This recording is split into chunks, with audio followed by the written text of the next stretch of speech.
ठीक है, चलिए शुरू करते हैं। आज हम आपको सर्किल का जो चैप्टर है वो रिवाइज करवा देते हैं, सर्किल का रिवीजन करवा देते हैं। सर्किल में बेसिक जो चीजें हम लोगों ने पढ़ रखी हैं, सबसे पहले तो पढ़ रखा है एक कोई सर्किल है, अगर इसका रेडियस स्मॉल आर है, ठीक है, तो इसका एरिया होता है आपका pi r square, circumference 2 pi r होती है, डायमीटर रेडियस का डबल होता है, और डायमीटर जो है वो लॉन्गेस्ट कार्ड होती है।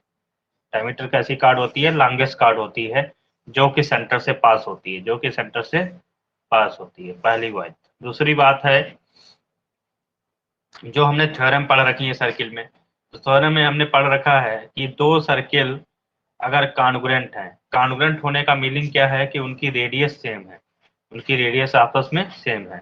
तो कॉन्ग्रुएंट सर्किल सेंटर पे इक्वल एंगल बनाते हैं, कॉन्ग्रुएंट सर्किल सेंटर पे इक्वल एंगल बनाते हैं, ठीक है। तो कॉन्ग्रुएंट सर्किल सेंटर पे कैसे एंगल बनाते हैं? इक्वल एंगल बनाते हैं, ये बताया गया है by the equal chords, by the equal chords. तो equal chords of same circle subtend equal angle at the centre, equal chords of the congruent circle subtend the equal angle at the centre. सबको बात clear हो रही है ना? Very yes good. Sir.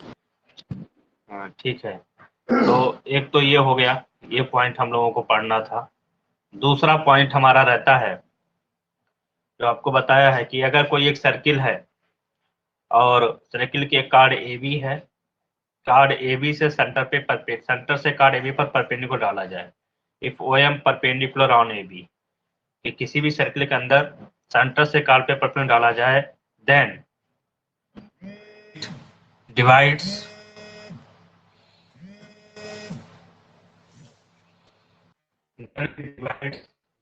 given card in two equal parts, given card in two equal parts, if OM perpendicular on AB, ठीक है, then AM equal to BM, then AM equal to BM, AM और BM दोनों आपस में कैसे हो जाएंगे? Equal हो जाएंगे। और इसका कन्वर्स है, ये थ्योरम 10.3 में कहा है, 10.4 में इसका कन्वर्स कहा है कि अगर सेंटर से किसी कार्ड के मिड पॉइंट को ज्वाइन करें तो वो उस पर परपेंडिकुलर होगा। इस पे क्वेश्चंस बन जाते हैं, पूछ भी लेते हैं, शॉर्ट आंसर भी पूछ लेते हैं कि अगर ये रेडियस सर्किल की 5 सेंटीमीटर है, 3 सेंटीमीटर है, तो कार्ड का लंबाई निकालिए, तो इसमें ए एम का square equal to O A square minus A M square हो जाएगा, A M square equal to 5 square minus 3 square, A M square equal to 25 minus 9, A M आपका हो जाएगा 4, ए एम 4 निकल आएगा, then A B equal to 2 time A M हो जाएगा, A B equal to 8, A B equal to कितना हो जाएगा? 8 हो जाएगा। इस तरीके से चीजें क्लियर हो जाएंगी। हाँ, ये बात समझ आ रही है सबको? इसके बाद हम लोगों ने जो मेन थ्योरम्स पढ़ी हैं, जिनका बहुत ज्यादा एप्लीकेशन है, कि circuit three any three non collinear points हैं, नॉन कोलिनियर पॉइंट्स हैं, जैसे मैंने कि पॉइंट एबीसी को लिया है, अगर इनको ज्वाइन करें तो एक स्ट्रेट लाइन ना मिले, क्या ना मिले? एक स्ट्रेट लाइन ना मिले, तो ऐसे पॉइंट्स को नॉन कोलिनियर पॉइंट्स बोलते हैं। और थ्री नॉन कोलिनियर पॉइंट से सिर्फ वन और वन सर्किल पास होता है, only one circle pass through three non collinear points. AB का परपेंडिकुलर वाई सेक्टर ड्रा कर दीजिए, BC का ड्रा करिए, ये वाई सेक्टर जिस पॉइंट पर इंटरसेक्ट करेंगे वो इस सर्किल का सेंटर हो जाएगा। आप इस ABC से पास होने वाला सर्किल खींच दीजिए, ये बन जाएगा आपका सर्किल। ये थ्योरम 10.5 में कहा गया है। उसके बाद आपको बताया है कि अगर दो कार्ड्स इक्वल हैं, अगर दो कार्ड्स इक्वल हैं, AB chord equal to CD के है, तो इनकी सेंटर से परपेंडिकुलर डिस्टेंस भी आपस में इक्वल होती थी। If AB equal to CD है, then OM equal to OM, ये दोनों भी आपस में इक्वल होगा। तो ये थ्योरम 10.6 में कहा गया है। और थ्योरम 10.7 में इसका कन्वर्स कहा गया है, इफ दो कार्ड्स का सेंटर से परपेंडिकुलर डिस्टेंस इक्वल है, देन AB इक्वल टू हो जाएगा CD। दिस इज, आपको इनके स्टेटमेंट याद रखने हैं, ये काफी क्वेश्चंस में यूटिलाइज होंगे और काफी हेल्पफुल भी रहेंगे आपके लिए, इनको आपको ध्यान रखना है, ठीक है। एक चीज तो ये है, तो रिवीजन टाइप में समझा रहा हूँ। इसके बाद है थ्योरम 10.8। थ्योरम 10.8 में क्या कहा गया है कि किसी भी सर्किल के अंदर कोई भी एक सर्किल आपको प्रोवाइड है, ठीक है, और एक अर्क ए बी है, इसे अर्क ए बी बोल सकते हैं, या ये जब ज्वाइन कर देंगे तो कार्ड ए बी हो जाएगा। कार्ड ए बी, कोई भी कार्ड ए बी है जो सेंटर पे जो एंगल बनाती है, जैसे एंगल ओ ए बी बना रही है, कोई किसी भी कार्ड ए बी के द्वारा सेंटर पे बना जो एंगल होता है, that is double of the angle subtend by that card in the remaining portion of the circle. यहाँ से यहाँ तक कहीं पर भी, मान लीजिए यहाँ पे पॉइंट बी है, इससे इसको ज्वाइन कर दीजिए, तो ये इसका डबल होगा। ये आपको यूज करना है। मैंने इसमें 3 केसेस आपको करवाए थे, 3 केसेस अराइजन हुए थे यहाँ पर, जब अर्क ए बी माइनर अर्क है, अर्क ए बी मेजर अर्क है, अर्क ए बी सेमी सर्किल है। तो इसमें मैंने आपको बताया था, जो सेकेंड केस था कि अर्क ए बी अगर सेमी सर्किल हो जाएगा, डायमीटर हो जाएगा, तो इस केस में मैंने बताया था कि angle A O B equal to 2 time angle A P B, यहाँ पर भी आ जाएगा अगर ये पी है दिस। और थर्ड केस में मैंने बताया था कि अगर वो सेंटर है सर्किल का और ये अर्क इस तरीके से आ रही है, ये मेजर अर्क हो जा रही है, ये मेजर कार्ड हो जाएगी, तो इस केस में सेंटर पे एंगल ये बनेगा और सर्कमफ्रेंस पर इस तरीके से यहाँ पर ये एंगल बनेगा। तो इस केस में angle A O B 2 time angle A P B के बराबर होगा, बट यहाँ पे एक वर्ड यूज हो जाएगा रिफ्लेक्स। क्या यूटिलाइज हो जाएगा? रिफ्लेक्स यूटिलाइज हो जाएगा। ये 3 बातें आपको थ्योरम 10.8 में याद रखनी है। इनका रिजल्ट काफी क्वेश्चन इस पर डिपेंड है, सॉल्व करने के लिए आ जाते हैं, सीधे सीधे निकालने रहते हैं। जैसे मैं एक क्वेश्चन आपके सामने राइट कर रहा हूँ, एक क्वेश्चन इस तरीके से हो सकता है कि जैसे ये एक सर्किल है, कार्ड ए बी है ये, और सेंटर पे एंगल ये बना हुआ है, और इधर एक पॉइंट पी है इस तरीके से दिस, ये यहाँ पे दिया गया है। आपको बोला गया दिस एंगल 120 डिग्री है, then find the value of alpha. तो अभी जो रिजल्ट हमने पढ़ा है, angle A O B 2 time angle A P B के बराबर होता है, ये हमने पढ़ रखा है पहले से ही। और ये 120 डिग्री है, और ये आपका अल्फा है। तो अल्फा का वैल्यू 120/2 यानी कि 60 डिग्री, अल्फा आपका 60 डिग्री कंप्लीट हो जाएगा। इस तरीके से आसानी से आपका ये कवर हो सकता है। बात समझ पा रहे हैं, नहीं समझ पा रहे हैं? अगर ये समझ गए हो तो आगे कुछ क्वेश्चन और लेते हैं। जैसे कि ये क्वेश्चन रहता है, क्वेश्चन लेने से पहले थ्योरम 10.9 का कंसेप्ट ले रहे हैं।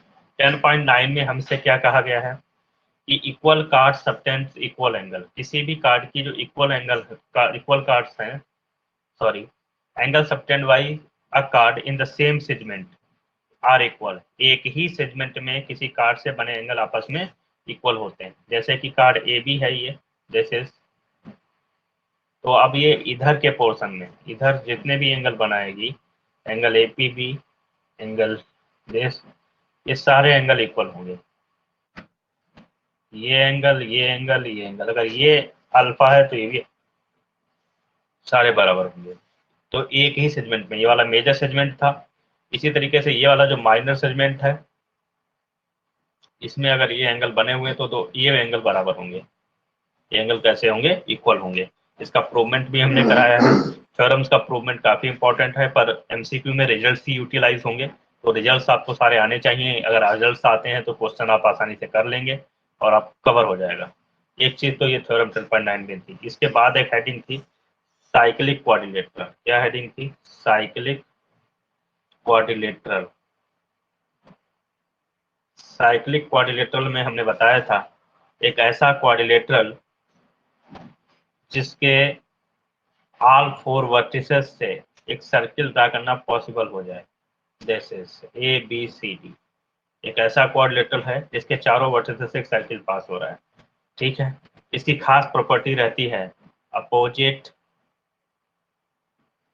Angles of a cyclic quadrilateral are supplementary. किसी साइक्लिक क्वाड्रिलेटरल के अपोजिट एंगल्स कैसे होते हैं? सप्लीमेंट्री होते हैं।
तो इस तरीके से साइक्लिक क्वाड्रेटर जो रहता है इसके अपोजिट एंगल्स कैसे होते हैं, सप्लीमेंट्री होते हैं। अपोजिट एंगल्स हमेशा सप्लीमेंट्री होते हैं।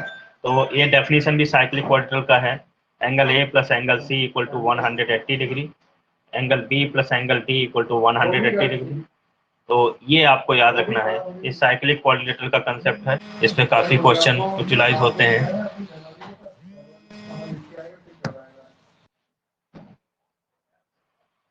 वो कह रहा था कि ग्रुप अगर होती तो हम 4 घंटे में लगे थे, लेकिन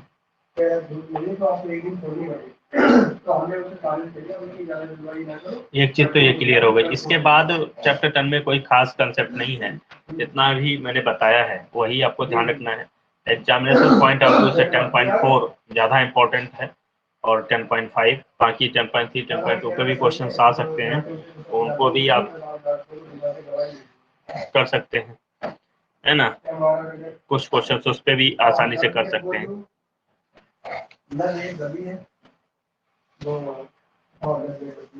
मैं एक क्वेश्चन ले रहा हूँ, आपको बता दे रहा हूँ।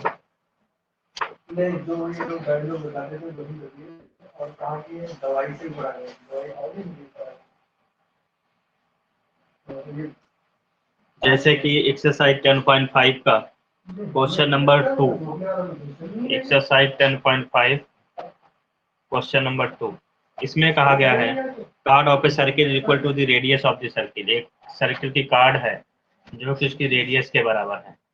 एक कार्ड है, इस तरीके से दिया गया, इस सर्किल की रेडियस के बराबर है। A card of a circle is equal to the radius of the circle. Then find the angle subtended by the card at the point in on the minor earth and thus also point on the major earth. यानी कि जो वो minor अर्थ में angle बना रही है वो भी बताना है और जो मेजर अर्थ में बना रही है वो भी बताना है। ये कहा गया कि कार्ड रेडियस के बराबर है, तो इसी ट्रायंगल के अंदर इन ट्रायंगल AOB आपसे बोला गया है OA equal to OB equal to AB तीनों इक्वल हैं। इस मीन्स क्या हो गया, therefore triangle AOB is an equilateral triangle। ये कैसा ट्रायंगल हो गया, इक्विलैटरल ट्रायंगल हो गया। और इक्विलैटरल ट्रायंगल का ईच एंगल कितने डिग्री का होता है, 90 डिग्री का होता है। ये चीज हम पहले ही जानते हैं। तो एंगल AOV कितना हो जाएगा, sorry 60 degree, sorry in equilateral triangle each angle of measure 60 degree not 90 degree. 90 degree का मेजर राइट एंगल होता है, थोड़ा ध्यान कहीं और पर, इसलिए ऐसा हो गया। दिस इज एंगल 60 डिग्री, इतना आपको क्लियर हो गया। तो ये वाला एंगल हमारा 60 डिग्री हो गया। अब हमसे कह रखा है कि ये जो कार्ड AB है वो मेजर में जो एंगल बना रहा है ये बताओ कितना होगा, और ये जो माइनर में एंगल बना रहा है ये बताओ कितना होगा। ये दोनों एंगल हमें पता करने हैं। तो बाय द थ्योरम 10.8 हम जानते हैं angle AOB 2 time angle AQB के हो जाएगा बाय थ्योरम 10.8। इतना आपको ये चीज यहाँ से क्लियर हो गई है पहले से ही, है ना। This is 60 degree, this is 2 time angle AQB। तो एंगल AQB कितना आ जाएगा, अब इतना तो मैं समझ रहा हूँ आप सबको क्लियर हो जाएगा। 2 डिवाइड हो जाएगा, AQB आ गया आपका 30 डिग्री, है ना। अब AQB आपका फाइंड आउट हो गया। इसके बाद angle ARB plus angle AQB, चाहे ये साइक्लिक क्वार्टर वाला कंसेप्ट लगा लें, क्योंकि AQBR एक साइक्लिक क्वार्टर बन जाएगा इक्वल टू 180 डिग्री, क्योंकि साइक्लिक क्वार्टर के अपोजिट एंगल कैसे होते हैं, सप्लीमेंट्री होते हैं। तो ये 30 plus angle AQB equal to 180 degree. This gives you angle AQB equal to 150 degree.